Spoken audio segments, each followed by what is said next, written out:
Une question maintenant, elle est de saison. Qui n'a jamais perdu un objet à la plage? Eh bien, c'est justement parce que cela arrive à tout le monde que des associations commencent à se monter. Des gens honnêtes qui trouvent des objets et le signalent, soit au commissariat, soit même sur Internet. Ces objets ont d'ailleurs bien souvent une valeur plus affective que marchande. Reportage à Juan-les-Pins, dans les Alpes-Maritimes. Franck Genezo et Frédéric Capron.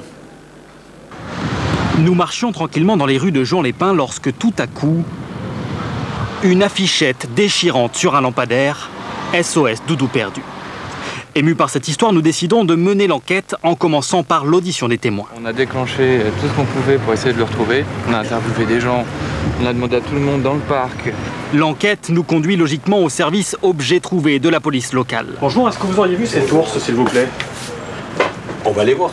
Dans l'arrière-salle, c'est un grand bric-à-brac. Sacs, clés, téléphones, appareils photo, voilà pour le palmarès. Mais il y a aussi une quille de bateau, un fer à friser et même des billets de 500 €. 600 objets sont ramenés ici chaque été. Si le propriétaire est inconnu, au bout d'un an et un jour, ils appartiendront aux trouveurs s'ils le réclament. Dans le cas inverse, soit ils ont une valeur vénale, donc ils sont transmis au domaine, sinon ils sont détruits. sur la Côte d'Azur, un objet perdu sur deux l'est pendant l'été, notamment sur les plages. Alors chaque matin, les chercheurs de trésors tentent leur chance, eux en sauront peut-être plus. J'ai pas trouvé d'ours, mais par contre j'ai trouvé d'autres choses.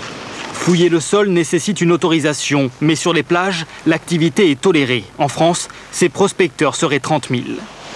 Une portée disparue, une petite boucle d'oreille en or. Certains le font pour l'appât du gain, mais l'association de Serge Beninati, elle, a une démarche militante. Nous trouvons les objets, dans le meilleur des cas. S'ils sont des objets perdus qu'on n'a pas de propriétaire, nous les mettons sur notre site à l'AMP et on attend que les gens nous appellent.